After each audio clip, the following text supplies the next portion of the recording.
apa ya? Memang cerita ini sangat personal sih buat saya sih. Yes. Jadi eh, waktu pertama kali saya mau nge-remake film ini gitu ya, tim internal kita setelah review, nggak oke ternyata gini-gini, wah banyak lah protes gini-gitu. Tapi saya bilang gini, oh iya, ada beberapa yang harus kita sesuaikan untuk Indonesia dan segala macam. Saya bilang Oke. gitu. Tapi I know how to make this film actually relate with Indonesian audiences lah.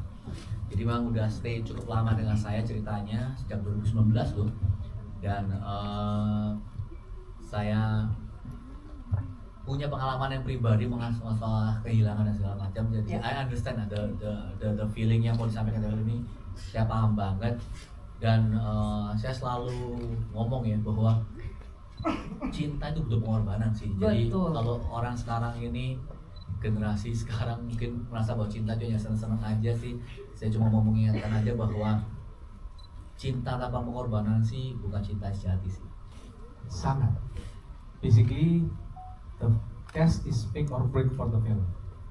Saya belajar banyak tuh dari partner saya. Kita udah bikin film bersama udah 5 ya gitu. Cast is the most important selain script, itu Yeah. cast. Dua ini formulanya dulu, Oke. bukan budget, Nice. bukan technical production, tapi script sama cast. Udah. If you have these two rights, udah. Filmnya di shooting dengan budget kecil, it will still deliver a good film. Oke. So aku beli banget sih. Thank you untuk Vanessa sama Brian yang udah luar biasa. Ya, saya nonton 3 kali nangis. Pertama aku mau bilang terima kasih buat Kakak Robert Tony yang udah memberikan kesempatan. Di awalnya itu mungkin aku cerita dulu lagu ya. Kita berdua ketemuan terus cerita dulu tentang film ini. Terus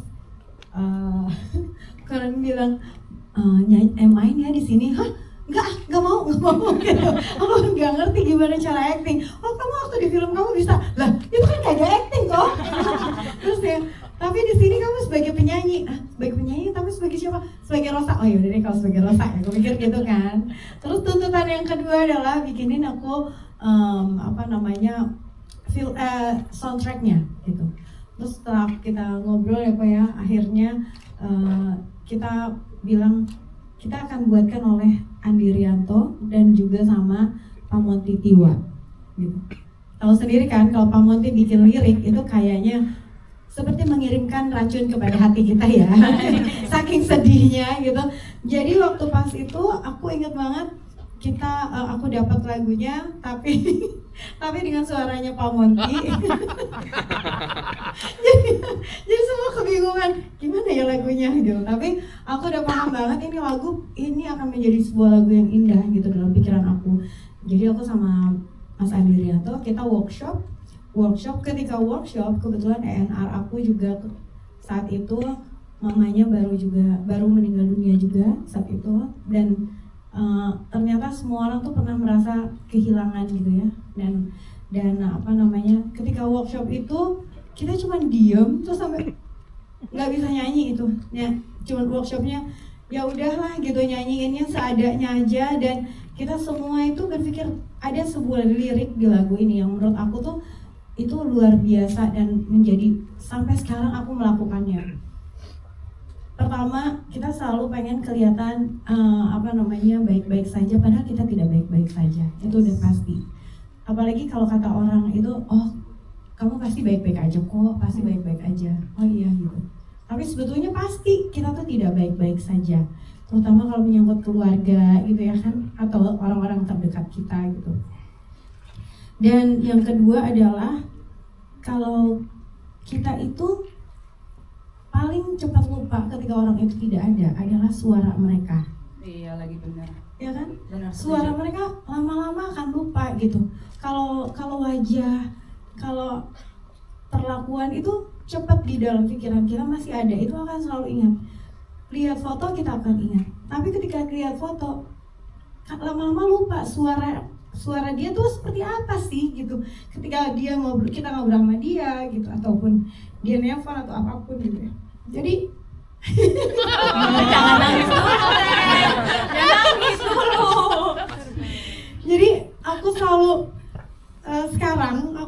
adik-adik aku sama mama papa aku selalu kirim-kiriman voice note Oke. supaya itu ada direkam gitu. NR aku tuh kalau waktu itu NR aku Gayatri, dia tuh menyimpan apa namanya si menyimpan Voice note. mamanya gitu. Ya. Mamanya tuh tinggal di Jambi, dia tinggal di Jakarta. Karena kerja barengan aku terus dia menyimpan voice note. Ih, udah makan belum? Gitu. Ih, lagi apa? Ih, sehat nggak? Itu disimpan sama dia gitu dan cuman itu aja yang bisa terutama ketika orangnya udah nggak ada kan.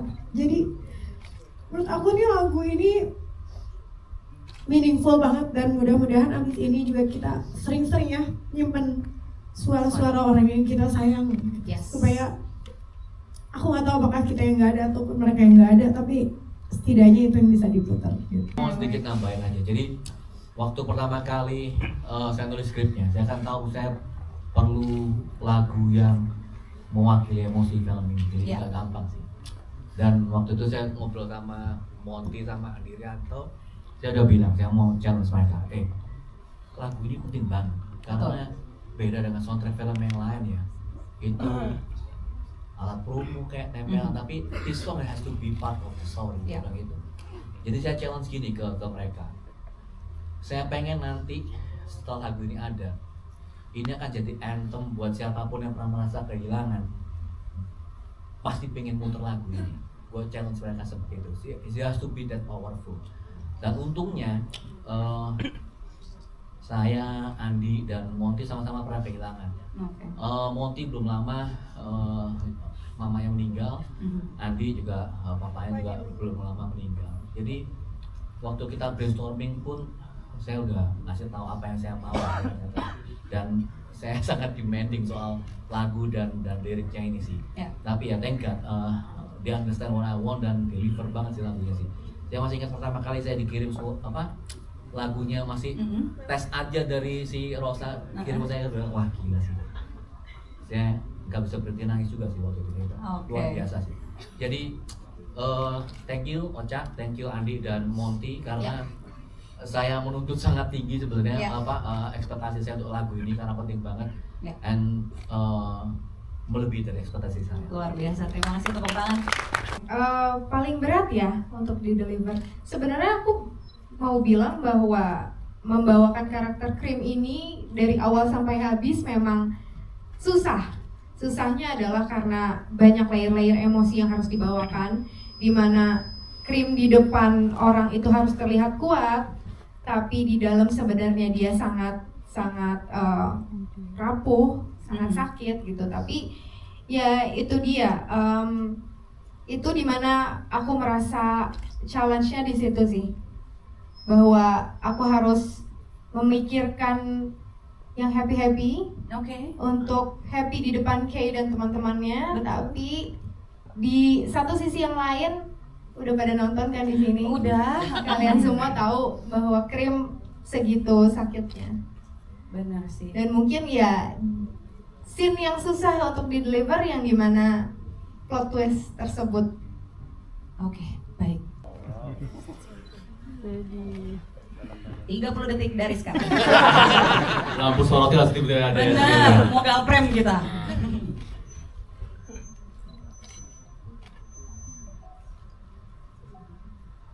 You don't have, kamu tidak harus melewati sendirian. Harusnya. Harusnya. Iya, kamu tidak harus melewati sendirian. Pasti bakal ada orang yang ngerti, pasti bakal ada orang yang bisa nemenin kamu sampai, iya, yang seperti C. Dan walaupun niat kamu baik, Kay, tapi belum tentu pilihan terbaik untuk orang yang kamu sayang.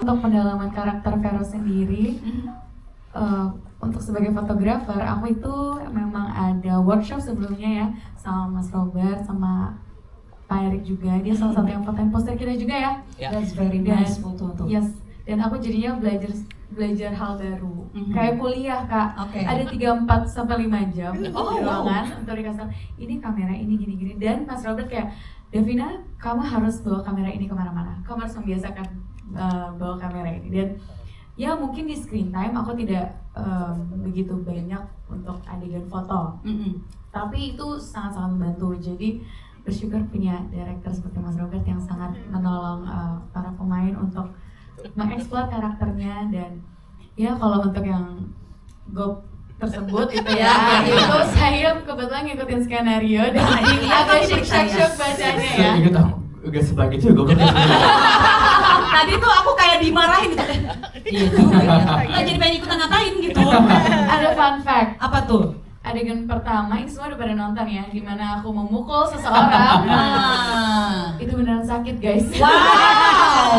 Wow. Saya mohon maaf ya. Sekarang masuk, tapi terima kasih. juga aku mau nambahin something sih. Hasil fotonya pun Iya, bagus banget. itu ada beberapa yang mau difotoin sama Davina ya Oh, langsung. wow. Ya, jadi emang pas kita ngambil foto itu Iya. ada yang beberapa diambil sama Pak Erik, tapi juga ada beberapa yang dijepret sama Davina yang langsung. Keren. Bisa ditambah tuh di bio Instagram. Fotografer. Jadi ini buka les untuk Mas Erik deh. Bercanda. Ya, memang Dokter Arman ini tumbuh sebagai seseorang yang selalu dibandingkan Ya. dari kecil, terus selalu diatur sama orang tuanya.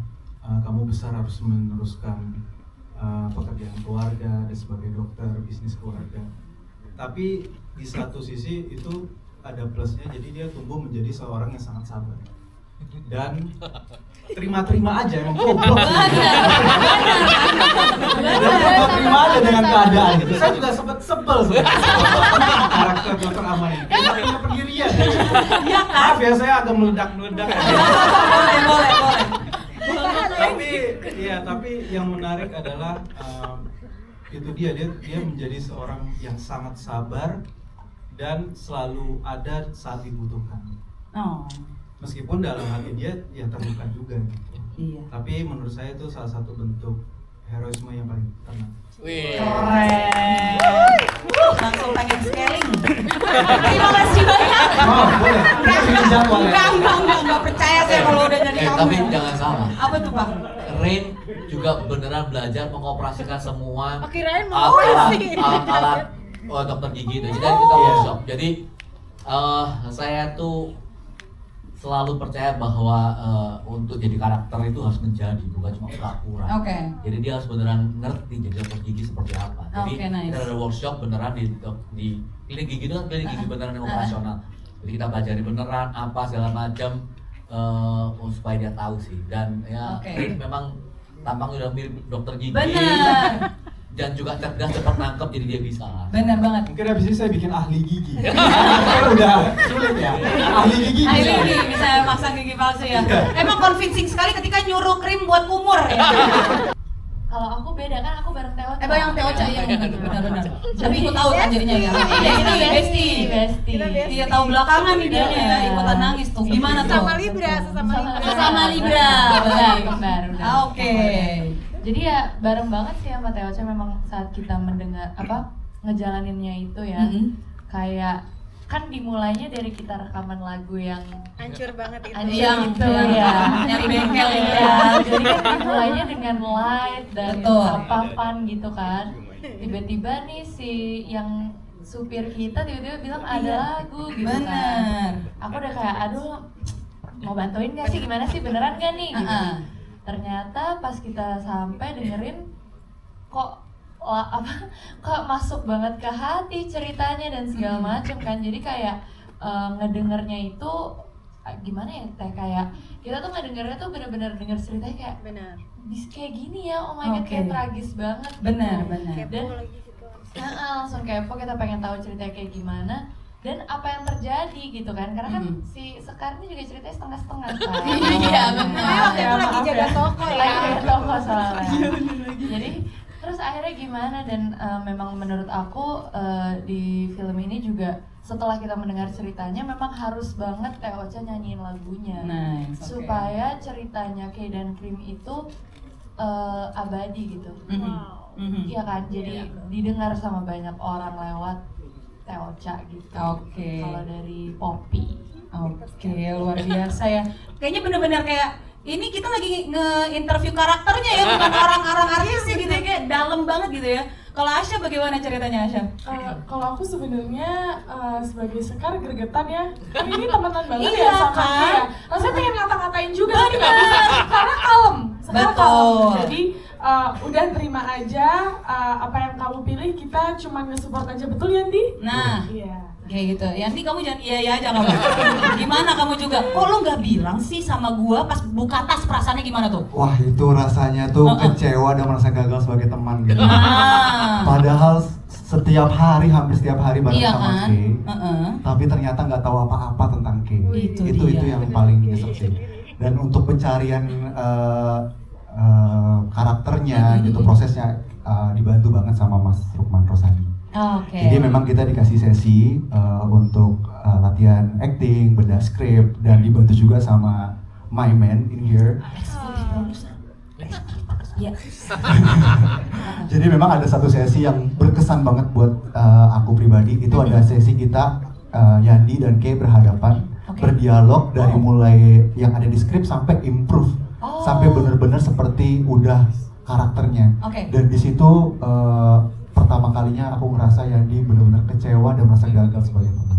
Oke, di sini Momo ya. Momo itu kan sebenarnya nggak tahu apa-apa tentang Kay kan, karena dia ngelihat point of view-nya lewat Krim.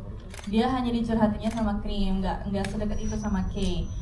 Jadi aku ngerasa ketika aku menjadi Momo itu, kamu pernah punya nggak sih tipe teman yang kalian curhatin terus bisa nyurhatin balik, tapi kasih advice tentang percintaan, tapi sebenarnya kalian tuh nggak bisa juga ngelakuin pada diri kalian. Benar. Bisanya cuma ngasih saran, tapi diri dia juga belum tentu bisa ngelakuin. Betul. Gitu. Aku ngerasa Momo tuh seperti itu. Dan kalau kalian lihat tadi, kalian semua udah nonton kan, Momo itu kelihatan ceria, kelihatan fokus banget sama ambisinya dia sebagai penyanyi gitu. Menurut aku, ketika aku jadi Momo, aku tuh baru sadar kayak ini pasti ada sesuatu sih yang bikin Momo tuh trauma. Tanta pasti. Enggak, justru aku ngerasa kayak, oh Momo nih kenapa fokus banget ya sama karirnya dia. Ada apa nih sama dia dulu? Ada trauma-trauma kah? Terus dia juga udah yang nggak peduliin tentang cowok kan. Dia sempat ngasih advice tentang cowok juga kan ke dia, kayak udahlah jangan sama ini, mending sama, makanya pacarnya begitu. Aldi. Iya, dia kayak udah rasional aja karena mungkin dia udah nggak bisa pakai hatinya yang udah sakit gitu ya si Momo ini. Jadi tipe orang yang emang memendam aja perasaan yang sebenarnya dia rasain. Jadi kayak mau ngebawa happy aja buat teman-temannya, terutama Krim gitu yang lagi curhatin tentang percintaannya dia sama Kay. Tapi terima kasih ya sudah akhirnya mengajak ke reunian itu ya. Karena ya jadi panjang cerita filmnya gitu. Iya, coba aku nggak ajak ya. Udah selesai gak sih? Karena pacar sebelumnya mau kondo.